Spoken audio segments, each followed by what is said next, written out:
saying? Because you think that you are privileged. Instead of looking at it in a humble manner or an act of favor, you think that you are better than them. So then what you do is you capitalize on the fact that you got this privilege. And you don't express it to nobody else that can even be done. You don't tell those other 150 folk that, hey, if you make a phone call, and ask them about extending it until tomorrow because our checks hit tonight, then they'll do that for you. See, privileged people ain't going to share information, but favored people will. That's why I tell all my stuff. How you do? You got business credit? You won't get business credit? What do I be doing? Okay, I try to help as much as I can. You want business credit? What do you want to know? People come up to me now asking me, how do you do this about these food trucks? What did da. You know what I do? I tell them. Because I was favored to do it, I wasn't privileged. But if I felt privileged, you ain't going to tell them nothing. Yeah. Oh, Jesus, help us. Verse 23 again.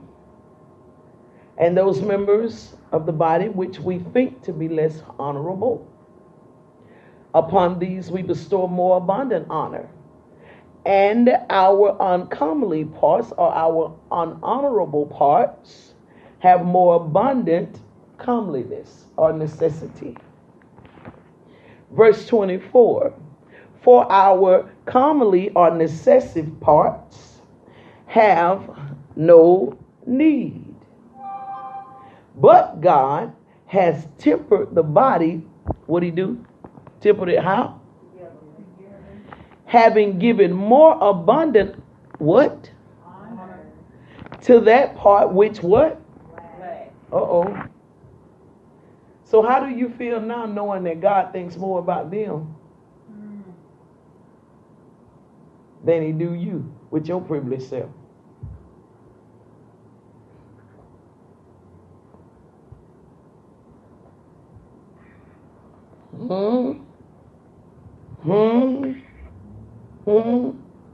How do you feel? With thinking that God has been so good to you because you in the $200,000 house, these people a little house over here ain't but $20,000. But see, you thought God was a better God to you than he was to them. Now, I'm finna get into something else. What if this was done off pride?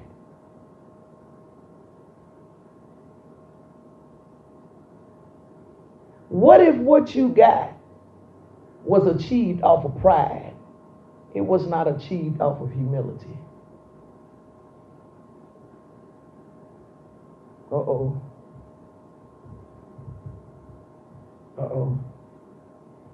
What if what you have was achieved or accomplished based off of pride and not humility?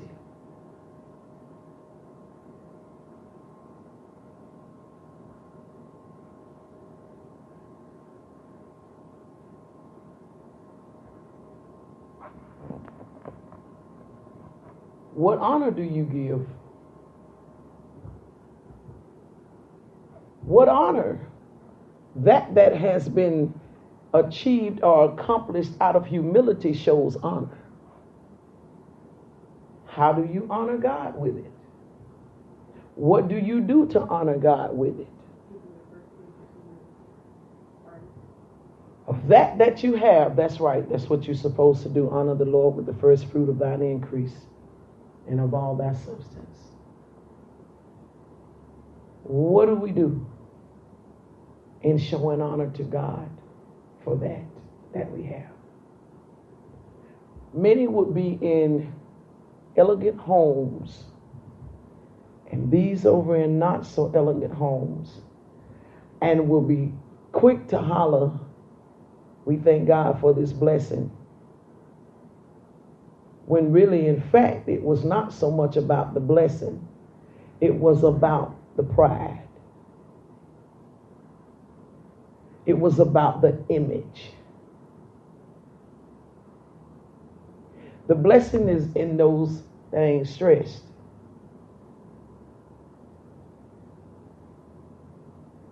Those that sit down at the table to tell God thank you. That family that can sit and eat together in what you call a shack. But they sit down and they eat together. And their kids feel love and embrace. This over here that you call the blessing that's got you stressed out. At odds. See, it's a difference, y'all. It's a difference. It's a difference now. There's a lot of false humility that we as people walk in. It's the truth. I've seen it in me. It's some false humility that we tend to walk in. Some things it's not so much that the Lord is blessing to do, but some things it's because of the pride of life. The pride of life. The pride of life. The pride of life. 3 areas that we will struggle in life. 3 areas. They're in the Bible. I'm going to give them to you now. 3 areas. Please remember these all your life. Watch yourself and you'll see where you're at. 3 areas that everybody going to struggle. I don't care who you are. You're going to struggle with them. You're going to struggle with them. One is the pride of life. The pride of life. Notice the word the Bible uses. It calls it the pride of life, right? The pride of life.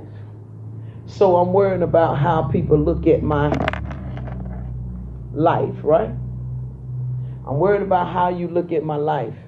If you are a person that struggles with pride, then you're not going to exemplify honor. You can't have both of them.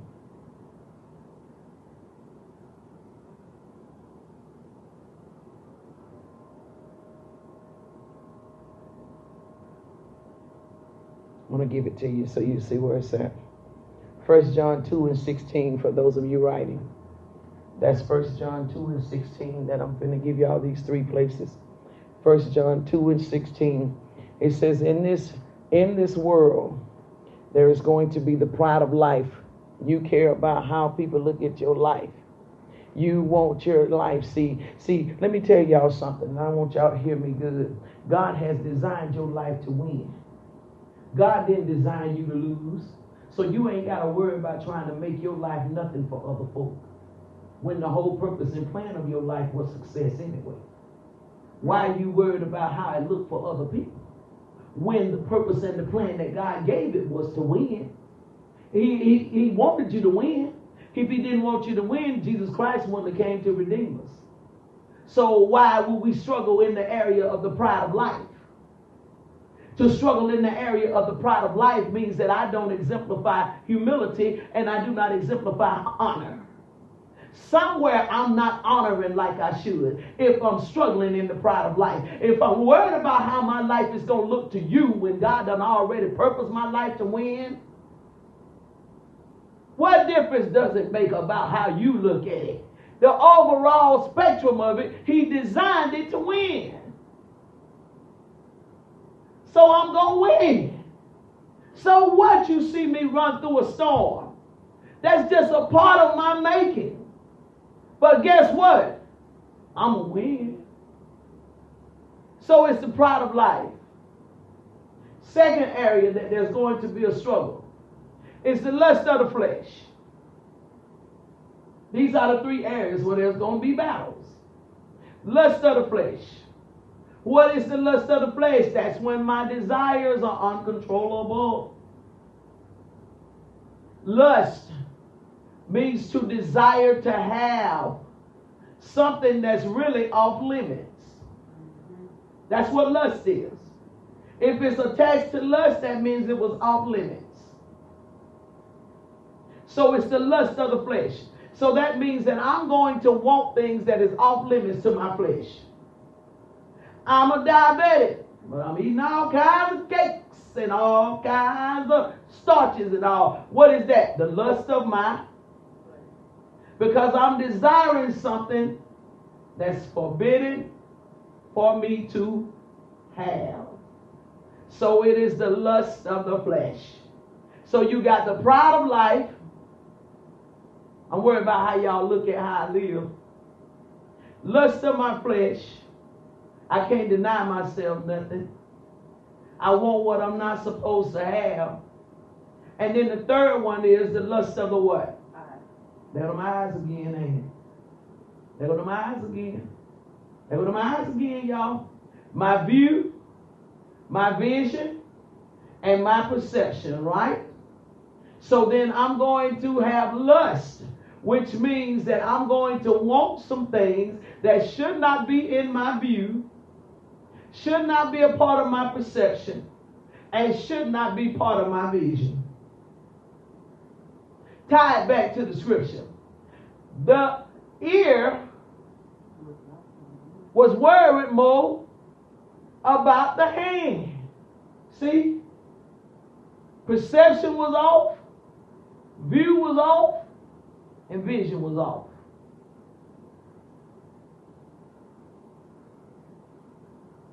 Lust, to desire something that is forbidden.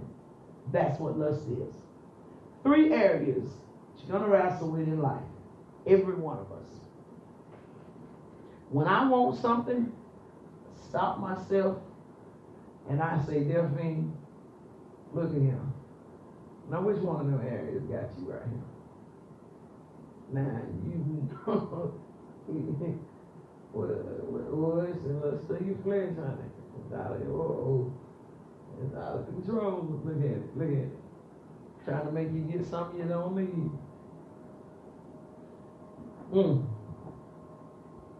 Now, if I was somebody that was hung up in the pride of life, I'd have been on when and got that new Lexus. Because I won't worry about how people look at me. See, that's the pride of life. I will be worried about how they view me.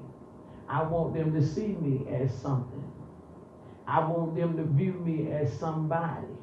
So it would have been when it took off and got it if I was one that struggled with the pride of life. Because I would want you to think that my life is a particular way. That my life, I'm able to live my life a certain way. That is the pride. Notice it did not say the lust of life. It uses the pride of life. So the pride of life means that I am standing up in a position that I'm really not qualified for. That's what pride is. That means I'm really not genuine is what pride is. Anybody that's caught up in pride, that's really not who they are for real. Underneath all that is a wimp. Underneath all that is generally a lot of tears, a lot of pain and all. But in front of folk, I gotta act like I'm all this and that. So it says the pride of life, which means that I will literally live my life from a place that's not authentic. That's the pride of life. That's the pride of life. And if I live my life from a place that's not authentic, I don't have honor. How could I? I'm not authentic. Y'all hear me? How can I be a person that's caught up in the pride of life, but yet consider myself to be an honorable person? When the pride of life says I'm not authentic. The pride of life says I am more worried about what you think about me and how I live and what I have. I'm more worried about that. So I am not authentic. I'm in front of you pretending to be a particular way when in actuality, when everybody's gone, I'm crying. because I'm worried about how I'm going to keep this image.